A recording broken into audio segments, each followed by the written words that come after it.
Scanning for audio.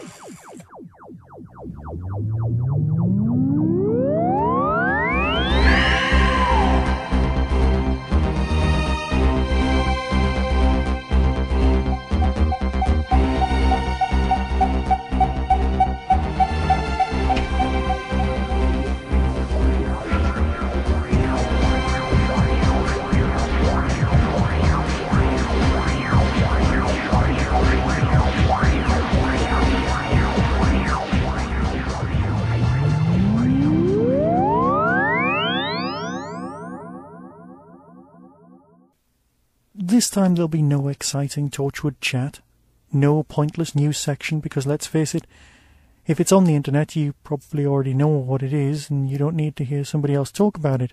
I do, of course, as is tradition, need to thank everyone who's been emailing me of late, still, about my thoughts on Torchwood, and also for the handful of emails I've had about my forthcoming show 100 Tin Dog Podcasts. Who would have thunk it?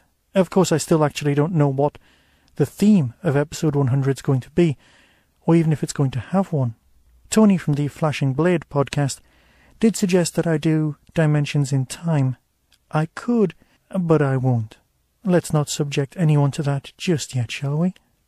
Over the last few weeks I've also had another thought, mainly after seeing the 9-minute trailer from Comic-Con for the new Prisoner TV series. As anyone who knows the way I sign off every episode of the TDP, I am, of course, a huge Prisoner fan, so I'm considering doing a secondary podcast, the Prisoner Cast, possibly just called Tally Ho. Now, there were only 17 episodes of the original series, so what I was thinking of doing was having myself and another guest discuss each and every episode in full every show. I don't know whether to have that as part of the Tin Dog podcast, because let's face it, it is primarily a Doctor Who Universe podcast. It's also mine, and I do get final say. There is, of course, the other argument, where I could do a Prisoner podcast on the 17 episodes, and then continue when the new series starts. To my knowledge, there isn't another podcast out there on The Prisoner, but I am more than willing to be proven wrong. If you've got any thoughts on this idea, please email me at the usual address. You see, I've rambled once again. Let's stop all this and talk about Terminus. This is your last chance, boy.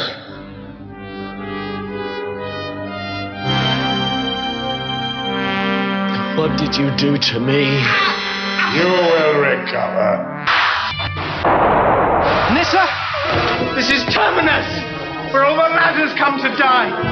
Where the leper shit! They're all going to die!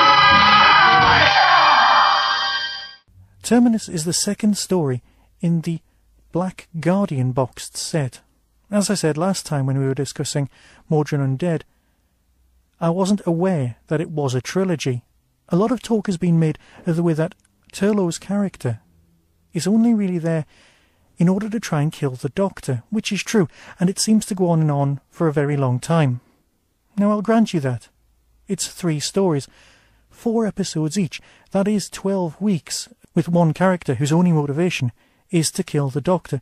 It may seem like a long time, but it's only 3 stories watched back to back. It's more of a character arc, a development, so it doesn't seem as intense now as it did then. So what's the basic story about? Well, it's still the busy TARDIS.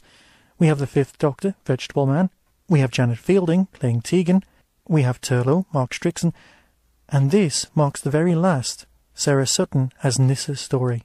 Peter Davison's never kept any real secrets about his love of the character of Nissa, how she was primarily a great companion, ideal in the sense that she was clever enough to know some of the solutions, vulnerable enough to require the Doctor's help, and without extra motivation enough, apart from, of course, being in tears about her father, Tremas, but that's for a different time, just to be a great companion. But this marks the end of that time. She'd first joined the crew of the TARDIS way back at the end of Tom Baker's time, Keeper of Traken, of course, and she'd been with the 5th Doctor for most of his run, of course with the odd story where she slept through it, which is a shame because I think she would have been quite good in that. Again, that's for another time on a different show. The basic plot isn't very basic at all. Thanks to some fiddling with some settings on board the TARDIS by Turlough in an attempt to sabotage the TARDIS on behalf of the Black Guardian, blah blah blah, the TARDIS ends up dematerialising partially, only partially, and not where you'd suspect, i.e. it kind of does an emergency materialisation on board another ship. This other ship is apparently deserted, though not quite, and is on his way somewhere, you're not quite sure where. And let's face it, you're listening to this, you know the story. It's full of the futuristic version of the leper colony, or more precisely a leper ship on its way to the leper colony being the terminus of the title. Terminus being, of course, Latin for end of the line. Only once at terminus do things start getting even odder. The futuristic version of leprosy attacks Nyssa, who starts getting extremely hot and starts removing clothing for no adequately explored reason until we come to the commentary. More about that in a moment. And then on board this colony ship, well, there's the possibility of a cure. The cure is administered by one of the single worst Doctor Who special effects of all time, the Garn, a large dog monster man thing. It's second perhaps only to, well, I don't even want to say it out loud, but the Candyman. It's not the writer's fault. The writer had originally envisaged, well, darkness and some red glowing eyes and you never see the monster, and we all know how successful that can be in Doctor Who. And we also know how often that really doesn't happen. There is a cure. The cure is a massive amount of radiation, and the source of this radiation is a faulty engine. This faulty engine has been faulty for a very, very, very long time, because the engine in question belonged to an enormous spaceship which was capable of travelling through time. Such was its power source that when it developed a fault, it dumped all of its energy into the time vortex and created the universe. That would be absolutely everything, yeah. But guess what? It's got another fuel source on board, and if you press the wrong button, and you just know someone might, it might, just might, bring about the end of absolutely everything. It sounds exciting. It sounds full of pace. Of course, there are some space pirates. Throw those in as well. Well, let's not. They're the single most 80s thing ever to come out of Doctor Who. They've got Barbarella-style headgear that you just don't want to think about, and I know Barbarella was from the 60s, but just let that one go, shall we? Another group of characters that I've just not mentioned yet are the people who run the place. They all need a drug called hydromel.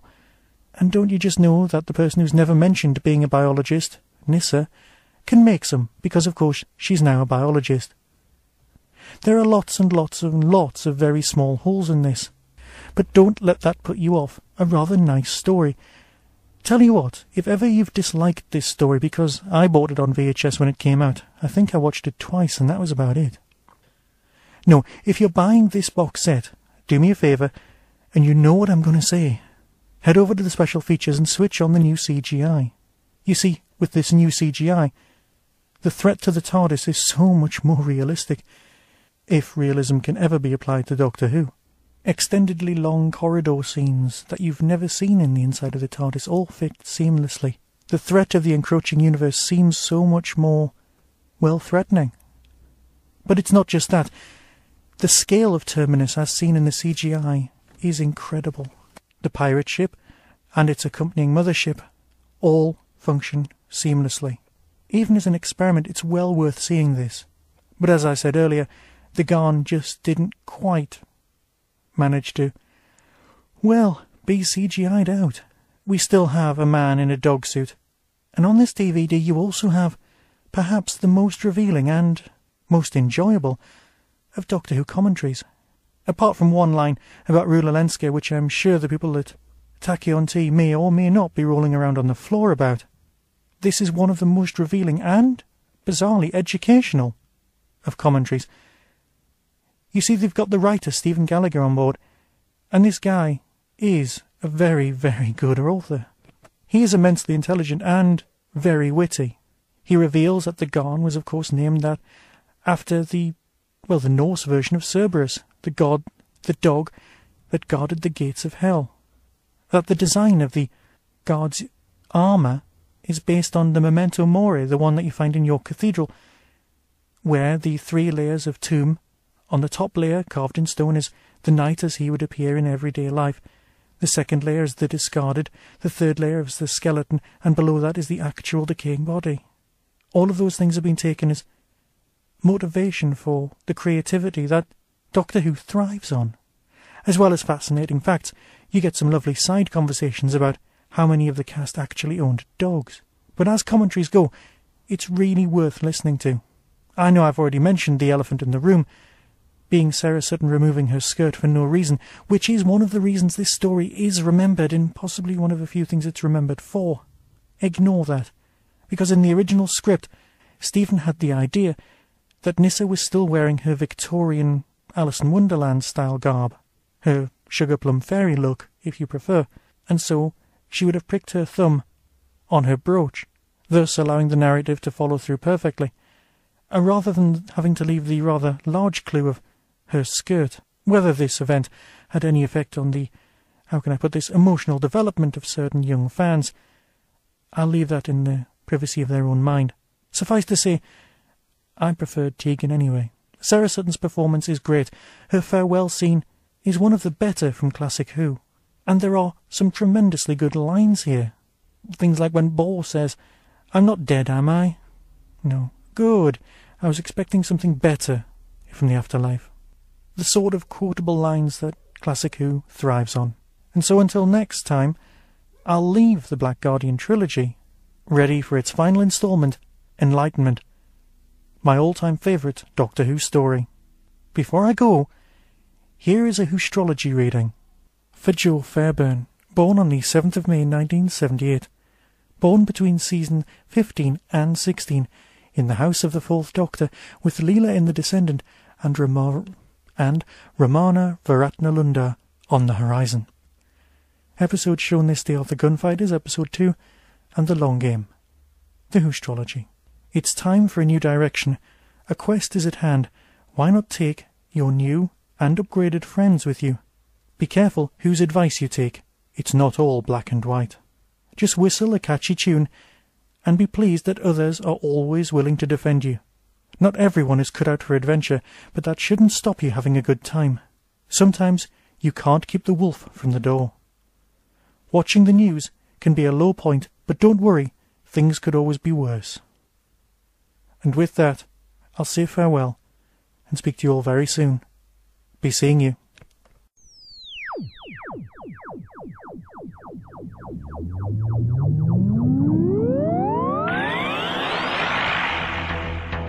You have been listening to the Tin Dog Podcast.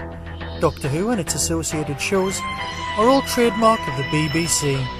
No infringement is intended.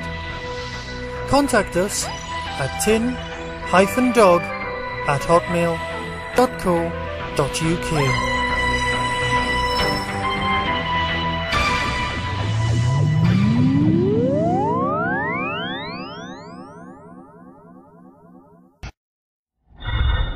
You see,